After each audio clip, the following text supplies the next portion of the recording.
Welcome to In the Black, where we celebrate stories of transformation, resilience, and rising into the life you were meant to live. I'm your host, Araceli, and this space was created to amplify voices often overlooked. Women who've come through the fire with wisdom, strength, and heart. Whether you're here for healing, clarity, or just good conversation, you belong here.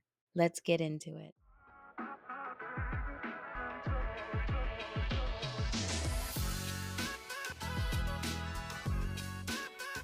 Today's guest is someone who knows what it feels like to do everything right and still feel completely lost. Alicia spent years battling severe depression, anxiety, and suicidal thoughts. She invested thousands into healing modalities, searched for answers everywhere, and nothing seemed to work until the moment she stopped fighting so hard to heal.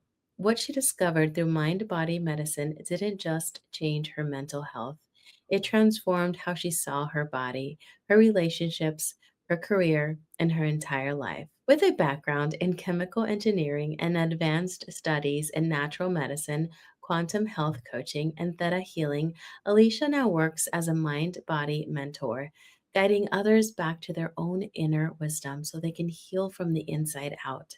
Her story is powerful, honest, and deeply hopeful for anyone who feels like they've tried everything and are still searching. Alicia, I am so grateful you're here. I'm grateful to be here. Well, go ahead. I know I introduced you, but tell us a little bit about yourself. What do you like to do on your spare time? Who are you? Just give the listeners a little bit more about you. In my spare time, I'm actually also a Bollywood dancer, so that's like a big part of my life. I love to read. I mostly read about self-healing if I'm reading like nonfiction. And yeah, I used to be an engineer. That totally was not the path for me, but I obviously didn't know that until I went through depression, healed, and then realized that this is just what I'm meant to do. I'm meant to share this with others so they don't have to struggle for as long as I did. So it really feels like now I'm living my soul purpose. Oh, I love that. We talk a lot about that in the podcast, just kind of finding what you're passionate about. And a lot of people just realize that they're just happier in their lives, not pursuing a title or, money, but pursuing more of what makes them happy. Yeah, 100%. That's like something that's been changing for me recently. So my dad actually recently passed, and it made me realize like how much I wanted his approval or his love or wanted him to be proud of me, and that was like a big motivation for me. And so I realized like when you don't have that anymore, like how do you live your life? Everything's about you. Everything's about what you actually want to do and what makes you happy, and not like, oh, this is going to make me seem smarter or more accomplished or things like that. So, um, yeah, I do really think like there is absolutely no point in trying to do things for like external validation, like staying in a job that you hate because it gives you credibility or things like that. And I really believe in like following your passion and doing what you love, and that you actually receive more when you honor yourself and honor your body. And then you receive less, and it's harder for you when you're going against the grain and rejecting what your body's telling you to do. And I think that also um, led to me having depression as well, was how much I was abandoning myself. What brought you to Canada, or have you always been there? I'm born and raised. So, okay, 2 questions then. Wait, you said you did, was it belly dancing? Bollywood dancing, like Bollywood. Indian dance. Okay, so how did you do that, and how are Okay. you in Canada? Yeah, so I'm Indian. My parents are from India, but I was born and raised here. I got into Bollywood dancing because my aunt actually had like a dance school, and so it was kind of like as soon as you were born into the family you were forced into it. So everyone in our family essentially danced with her, and I actually didn't enjoy it growing up. I thought it was so like traditional. I thought it was really boring. But then my sister created her own team when I was like 14 years old or something like that, and then I just realized like it can be so intricate and modern and like so fun, and now I'm like obsessed. Oh, how cool. So does your sister still have that team or Yeah, you yeah, guys we still have the team and it's going really well. Like we've been doing like halftime shows and things like that. We've performed for like really famous Indian artists, got to be their backup dancers. So, yeah, no, things are really, really exciting for our dance team. Oh, how fun. Wow, that's amazing.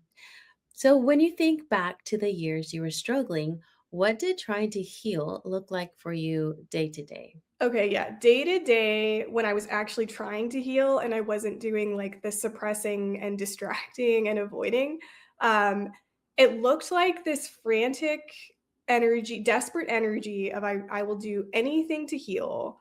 So then I was like Googling how to heal from depression, clicking every single link, trying lots of different modalities at the same time because I just wanted to heal as fast as I possibly could. So I was doing acupuncture, hypnosis, EMDR, EFT, doing this all at the same time. So, like, spending thousands of dollars every month. This was after I had already tried the conventional route. Like, obviously, that was my first approach because I didn't know anything about self healing back then. So, I only knew, like, you go to the doctor when you're, having an issue. So, they said I had depression and they put me on antidepressants and they had me see a psychiatrist and a psychologist, but nothing they did was making any difference. And the medication was kind of like I was taking a sugar pill. Like I didn't feel any positive effects and I didn't have any negative side effects either. And they just kept increasing the dosage and trying different medication, trying multiple at once, and just nothing was working. And the main sort of modality that they use to help you heal from depression and anxiety is CBT, cognitive behavioral therapy, which is a lot about like changing your thoughts, reframing your thoughts on. So if you're looking at something in like a really negative way, trying to look at it in a more positive way.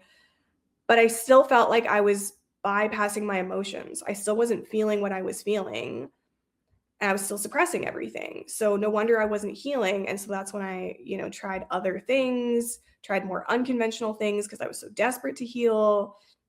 But then those still weren't working for me either. I think there is a lot of power in those modalities and in any modality actually, but it's just that the way I was going about healing was just something's wrong with me and I want this pain to go away. And so I'm just going to try a million things and hope something sticks rather than tuning into my body, asking it what it needs, asking it what it wants, and giving myself compassion and like getting curious.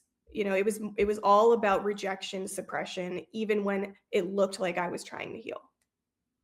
So when we're kind of backtracking, what were the first signs of you feeling depressed and you noticing these symptoms? Walk us through that process and like the progression of that happening and then you noticing it. Yeah, so I started noticing it in my last semester of university. I was like 22 years old.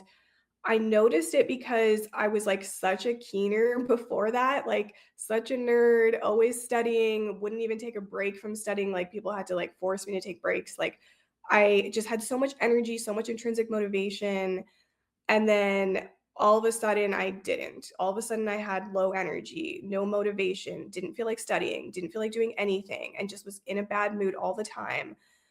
And it started when I was dating someone who had extreme anxiety. And so I didn't understand the correlation back then that that was the trigger, but it was the trigger because I was afraid to make him anxious and then he would leave me. So then I would suppress everything I was feeling. And so if I was upset in our relationship, I wouldn't tell him. I would act like everything's fine. And so ultimate suppression of emotions. And so then that is what triggered it, but I didn't obviously make that correlation. Like, I maybe did it in a way that was blaming him, like, "Oh, you're not doing enough, and because you're distant and all these types of things, like, you're the reason I have depression." I wasn't, like, taking responsibility or anything like that. Um, so yeah, that's, like, how it started to show up, and then suicidal thoughts were not there, like, right at the beginning. They would really show up when like things were bad in my relationship because I felt like he was giving me this temporary joy And then when that wasn't there anymore, I felt like I didn't have any joy. And then that's when I would start having suicidal thoughts. But yeah, that's kind of how it showed up at the beginning. Wow.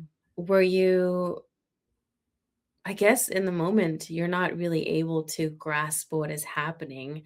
So, lead us into, did you start reaching out to people and talking about this, or what were the next events that happened in your life that kind of led to you to kind of understanding and knowing that you were going through depression, that maybe perhaps um, maybe that was the entrance into like going into the researching and like what's going on and what you kind of talked to us about already? Okay, yeah. So, I guess I didn't really realize until like 5 years later when I found Mindbody Medicine and really started to get curious. Like, it was no longer just, "I want this pain to go away, go away." It was more looking within and, like, getting curious.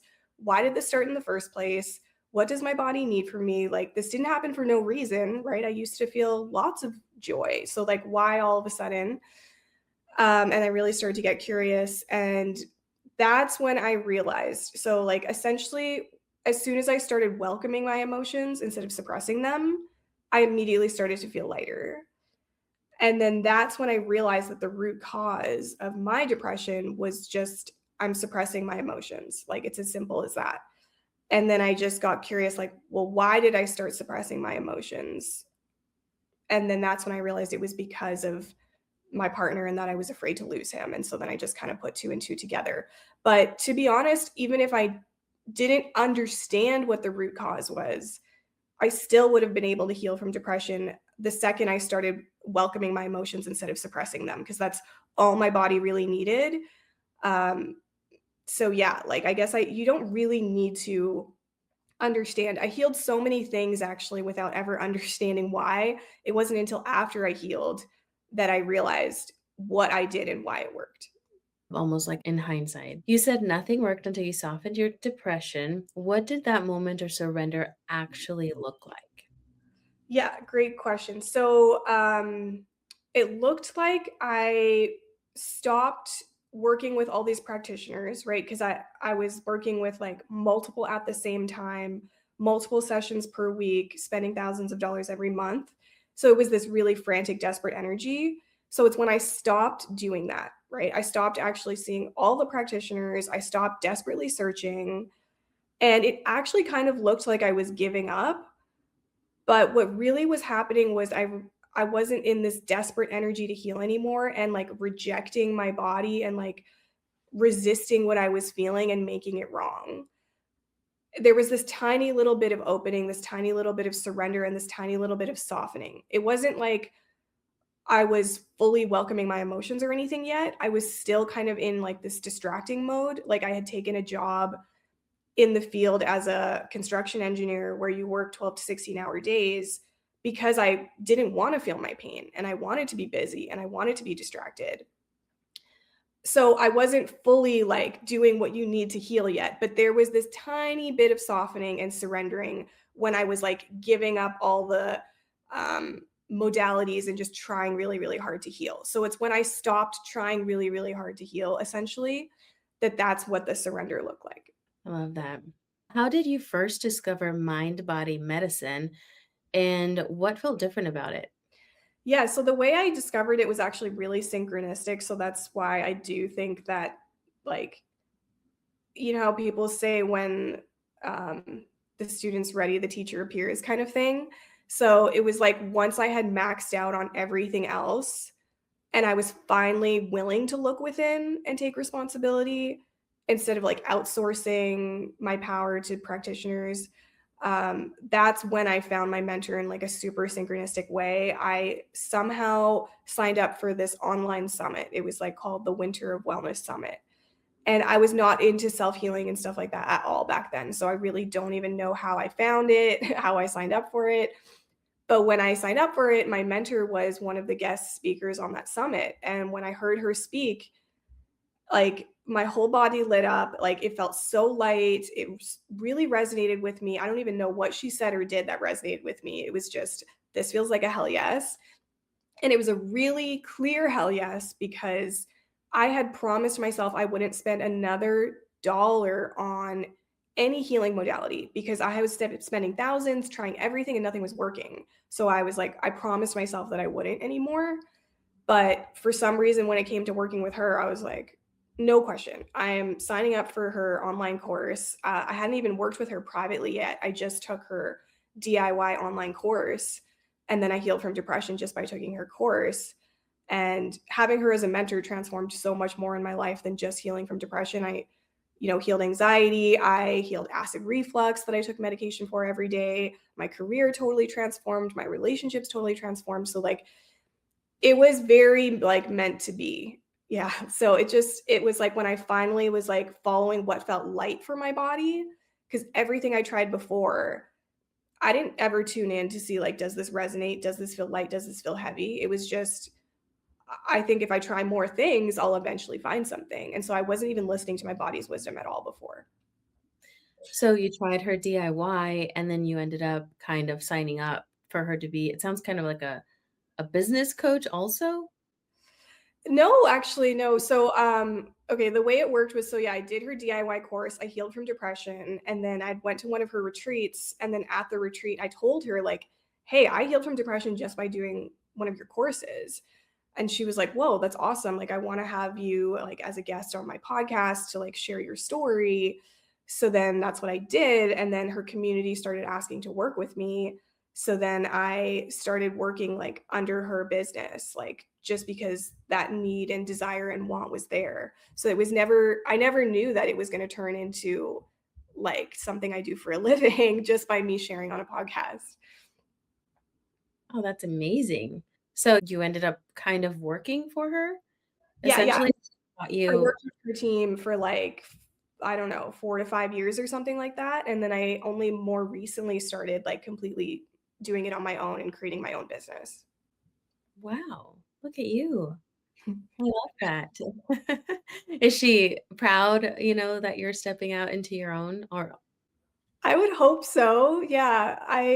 I don't talk to her that much anymore, which I do feels, like, really sad because she, like, transformed my entire life. Um, but yeah, I would hope because she was kinda like family to me. aw, when you say I would hope, like, was it a bad separation? I mean, I've never, like, talked about this publicly, but okay, so I think she was, like, really triggered when I started, like, posting my own content and things like that, and I'm not exactly sure, like, what was so triggering about it, like, if it felt like I wasn't giving her credit or if it felt threatening or things like that. She had actually said something to me like, "Your videos give me the ick," and it was really hard to hear that from my mentor who I looked up to so much and who's never spoken to me that way, has never said something to me from a triggered state. She's so careful about stuff like that.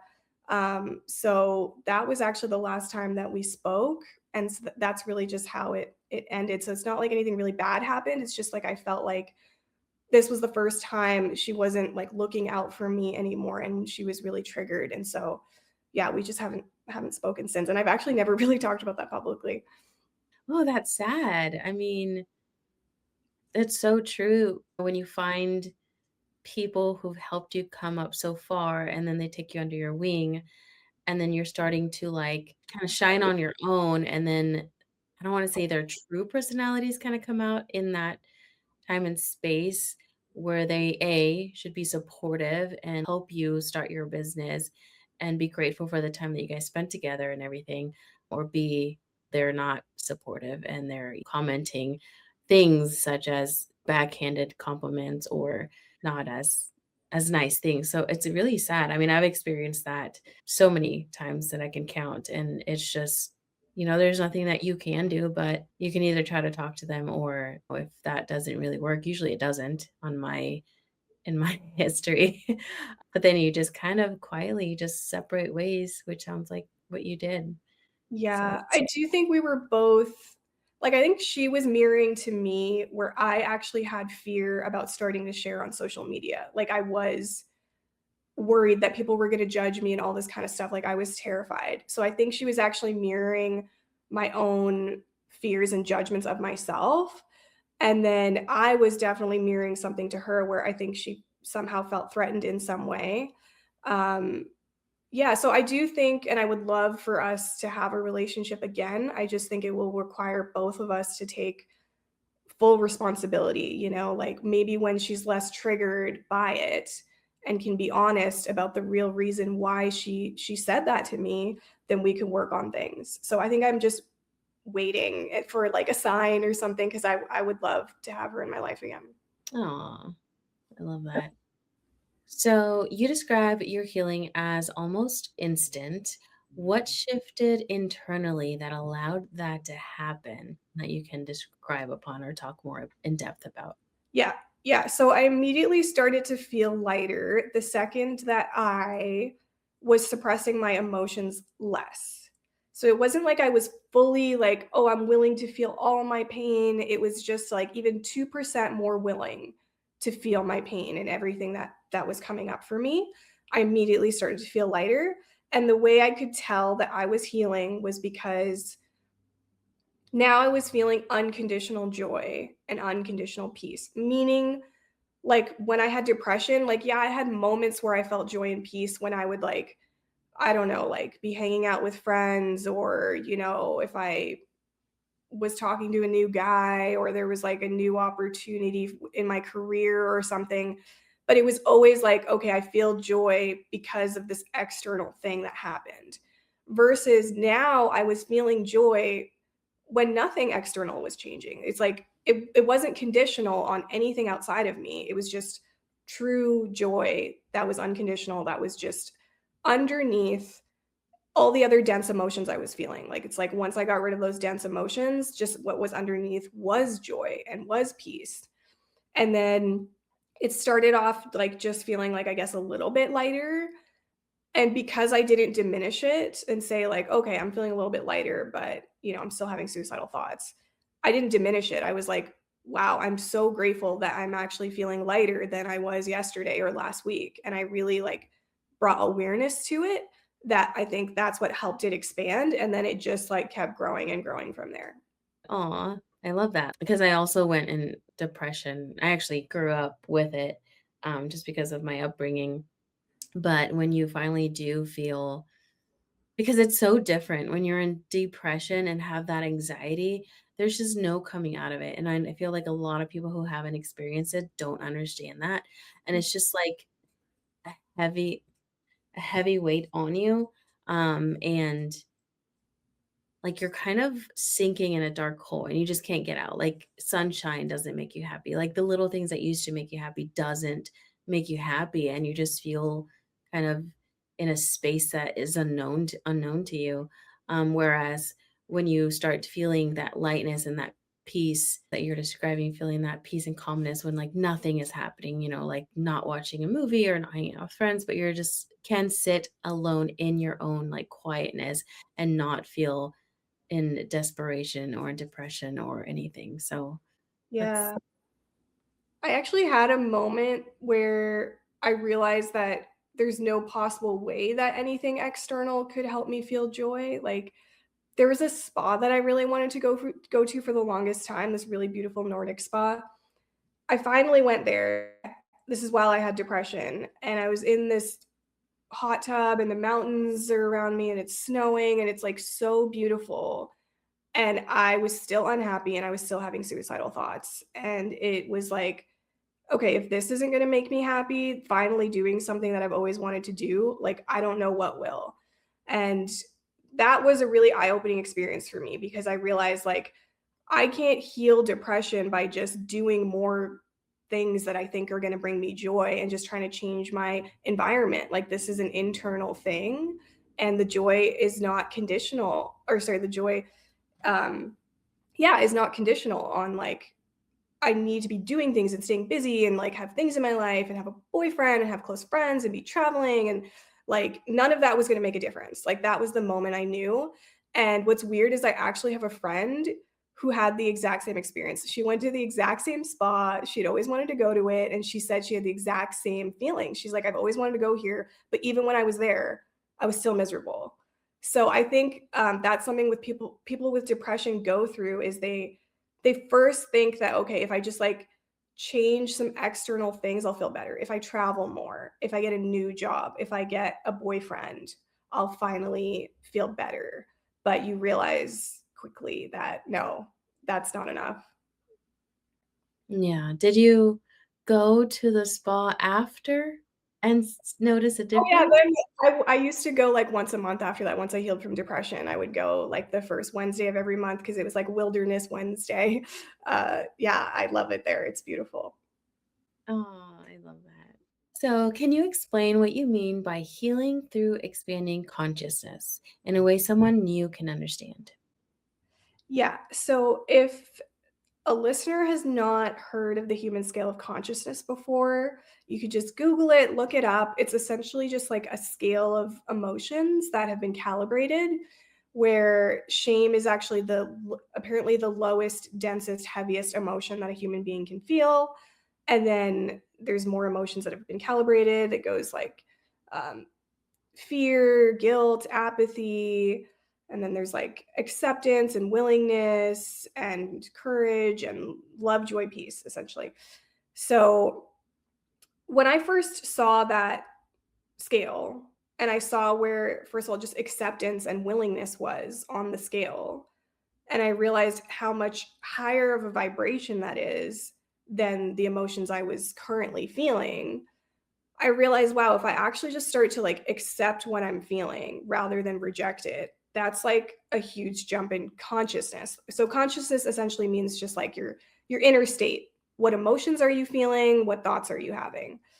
That's what that scale is showing you.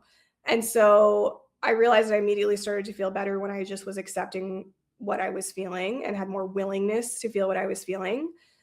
And then I realized that when I did that, emotions just dissolved on their own when I wasn't resisting them.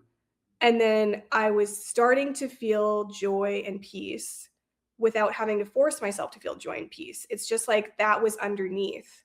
So I started to realize like that's your natural state is actually joy, peace, and love. And when you dissolve these other denser emotions, you'll realize that that's just what's underneath. So for example, when I was feeling a lot of fear and then I started to welcome the fear and then it started to dissolve, I just felt peace. Like I wasn't scared anymore. I just felt peace. And then the same thing when I dissolved a lot of shame and self judgment, I just naturally felt more love for myself and other people. I wasn't judging myself as much. I wasn't judging other people as much. I didn't have to force it. It was just underneath, it was just there. And so when I talk about expanding your consciousness, essentially what I mean is just like moving up on that scale. And the fastest way to move up on that scale or to like jump to your quote natural state is to not resist what you're feeling. And then your body knows how to dissolve emotions and will automatically dissolve those denser emotions. And then you will just naturally feel more love, joy, and peace. And so another way to put it is like, that quote by Einstein that the solution doesn't exist in the same consciousness where the problem got created. So essentially, like when I was carrying emotions like shame and despair and these lower, denser emotions, that's a match for depression, right? So if I want to heal from depression, I can't stay in the same consciousness. I need to be at least in like a 2% higher consciousness for me to not be a match for this problem anymore. And so that means that either the problem will just go away because I'm not aligned with it anymore, or a solution comes in, like a practitioner you're meant to work with, or a modality that resonates with you, or something comes in, but only when you increase your consciousness because the solution doesn't exist in the same consciousness as the problem. So that's what I help people do is just if we can get you into just a 2% higher consciousness than where the problem got created, the problem literally can't exist anymore. And your life has to rearrange itself because your entire reality is a reflection of your inner state of consciousness, including your health and your relationships and everything. So, yeah, that's how I would describe it. That is very well described. So, could you speak more a little bit about how does the body hold on to what the mind hasn't processed? Yeah. So I don't know if you've ever read You Can Heal Your Life by Louise Hay or studied Mindbody Medicine at all, but essentially, like, there are common emotional underlying causes for certain symptoms and certain illnesses. Like, like your back, for example, represents support, like you feel supported. So if you're getting back pain, depending whether it's lower, middle, upper, it means you don't feel supported in some way. So lower is like you don't feel financially supported, and upper is you don't feel emotionally supported. Or like, lips, for example, represent communication. So if you're like not saying what you truly think and feel, you might start to get like dry lips or something like that. Or, your throat, your thyroid, like if you suppress your expression, then you're most likely going to have thyroid issues. So like essentially, like, and like your hips, if you're having issues with your hips represent like moving forward in your life. So if you're afraid to move forward in your life, or you feel like I can't move forward in my life until fill in the blank, you're most likely going to have issues with your hips. So it's like every single area of your body has like a common underlying cause. And it's like your body's way of trying to show you what it needs by showing up in a particular way in a particular area to give you information. That's very interesting. So you help people kind of discover that, and then do you coach people into kind of like what the next steps are? And then do you see those clients return with those symptoms either decreasing or going away completely? Yeah, I definitely see that when people finally get the message that their body's trying to tell them, the illness goes away and it physically can't come back, right? Because you're no longer a match for it. So like Lyme disease is a really great example. The root cause of Lyme disease is actually like you feel like a victim, like you feel like something has happened to you that was really unfair, and you also are mixing that with like, oh, but I'm going to overcome it, I'm not a victim, I'm going to prove people. So like that exact mix is like the root cause of Lyme disease.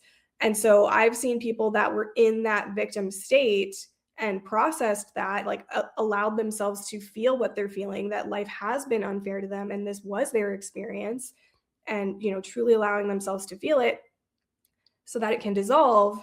And then Lyme disease went away when like experts were saying to them, like, we'll only be able to get you 80% better, like Lyme disease experts. And they were bedbound for like 4 years. And I mean, it's been like multiple, like 5+ years now, and it hasn't come back. And so I see that really often, is that like your body is just trying to get your attention and it needs something very specific. Like it needs you to release this limiting way of thinking that's not serving you, type thing, or it needs you to release these emotions that you've been storing that are like toxic to your body. And as soon as you do that, like you're not a match for the illness anymore. So it does go away and it doesn't come back. The only way it would come back is if you reversed back into your old way of being and thinking. But I've never seen that happen actually, because um true healing means like you would never go back to your old way of living. Like it truly is like a shift in your programming. The way you operate, the way you think, the way you live has changed. The second that happens, that's when I see people like truly healing and physical symptoms disappearing. Okay, that's wild. So the people who get Lyme disease and they can't eat meat the rest of their lives and have all that, you actually cure that by Yes. just the way they live their lives and think.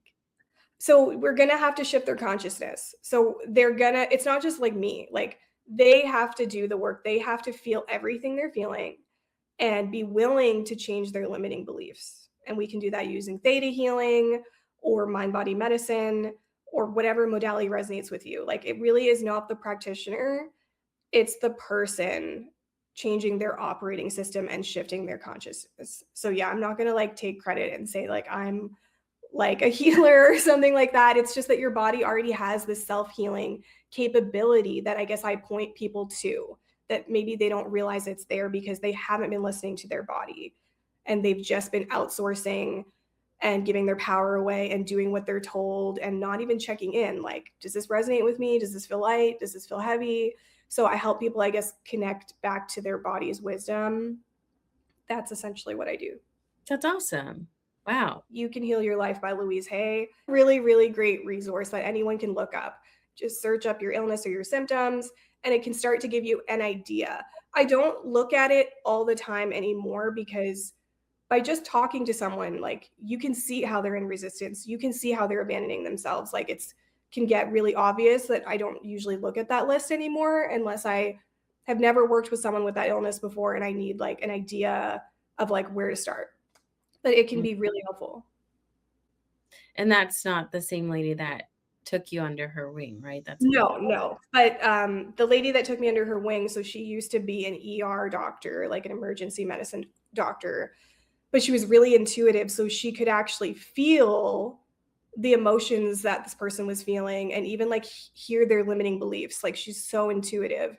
And so she wanted to help people heal the root cause, but the thing is when people are coming to the emergency room, they're usually not looking for that. Like, it's like they're looking for immediate relief and maybe they don't even care about addressing the emotional root cause and like and actually truly healing. They're okay with like just managing.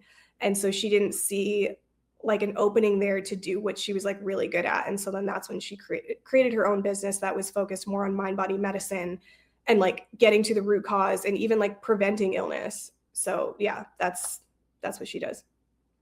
Oh, I love that. I just had someone yesterday who is a lawyer and actually left to start her own business so she can actually like be with the clients and help them more. And I've been having a lot more people on the podcast that literally do that, like leave, the corporate setting or the healthcare system or whatever and kind of do. And that's what I did as well.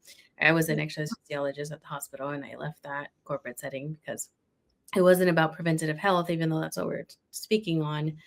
It was more about, the clients and the revenue, get them in, get them out. And it was just very weighing and, frustrating. So I ended up running my own business after COVID, of course, forced me to. Yeah. I find that like working in the system will always be limited in some way. Like there are limits and restrictions and like you can't say, especially as a doctor, you're like, I can't say this, I can't say that. And working with people with depression, especially, you like so badly don't want them to kill themselves that you're being so careful. And I'm literally just sitting here being honest about what helped me heal, what didn't, and talking freely because I don't have any of those limitations that come with, being in the system or being certified, or, like you would lose your certification if you said certain things and stuff like that. And the same thing with lawyers. Like, I think their first allegiance is actually to the state, not to the client, to my awareness. So, like, there's only so much they can do for you versus if they just create their own business and teach you these things on your own and how to represent yourself, you'd probably help them more. So, yeah, I just feel like sometimes being in the system can be super limiting and people do find that like they do need to create their own thing if they want to make a really big difference. So, yeah, I could see why you would have left. Well, I just appreciate everyone who's stepping out and allowing these spaces to be around more. And I think we have a long ways to go, though, to be Mhm. a little more accessible because a lot of those, nurses and doctors who have left, who starting their own practice, then they have to deal with the insurance process. But that's Mhm. another topic for a different day. Okay. What are common patterns you now see in clients who feel stuck in anxiety, depression, or illness? Which we kind of already talked about. Yeah, it's a little bit different for anxiety though, because anxiety is mostly fear.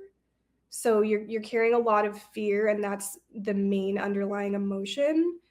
With depression, it's just like a general, you're suppressing all emotions, but it's like hopelessness, despair, shame a lot of the times.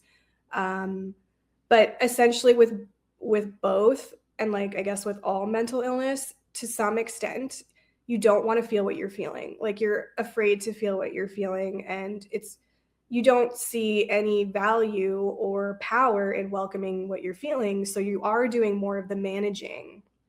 And that's what I see a lot of people with anxiety and depression. They're just kind of managing their life. Like, okay, how can I just like get by?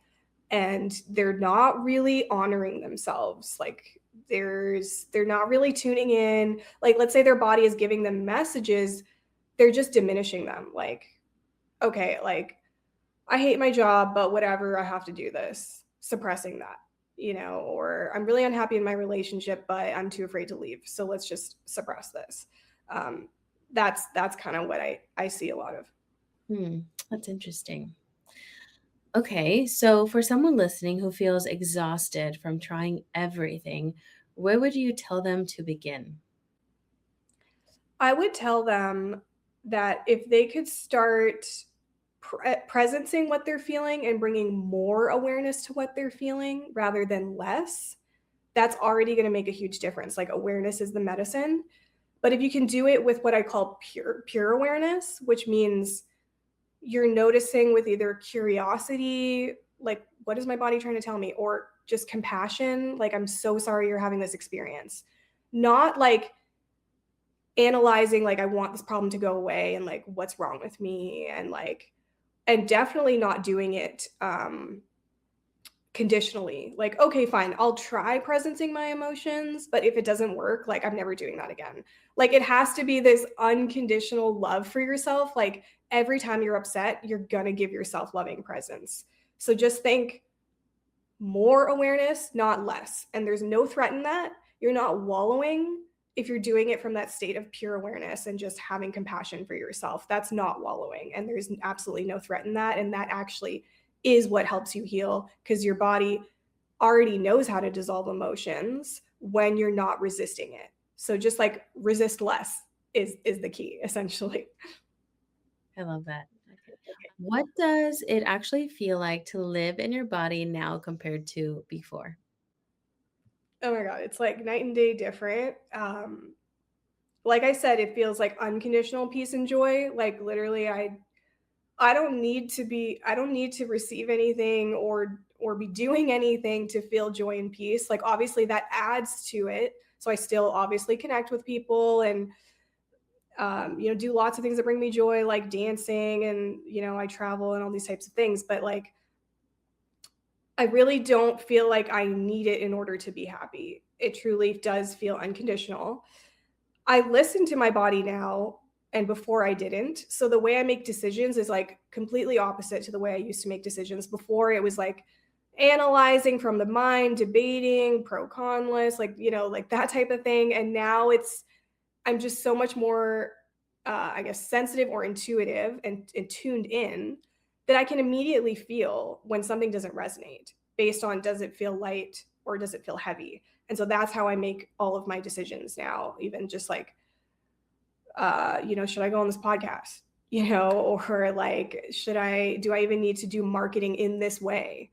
Like, no, this way to market feels heavy and this way feels super light. Like, I feel like other people could be making it from their mind and like, oh, well, no, even though this feels super heavy, like, this is the only way people are going to find me. So I just need to push through and I just need to do it. I don't abandon my body anymore. When it makes something clear, I listen, because I've seen what abandoning my body does. It creates mental and physical illness. Like, I had acid reflux as well, that I took medication for every day, which was also due to a suppression of emotions. And just so, I guess the biggest difference is how much I listen to my body, honor my body, and like, all of a sudden now I care about things I didn't care about before, like eating healthier and like having organic things, and like, I just like didn't care about what I put in or on my body before at all. I didn't care if it had a lot of chemicals, it was processed. But now all of a sudden, I'm just in this state of more self-love, that it's so natural that I just, not from fear and like, oh my God, I can't eat something that isn't organic, but it's just like, that's my preference. Anything I can do to nurture myself is my preference. And that's something I didn't care about before, like having all natural, shampoo and conditioner, or body lotion, or nail polish, like everything that I can get all natural is my preference. Whatever is the most nurturing thing I can do for my body is my preference, and it was not like that before.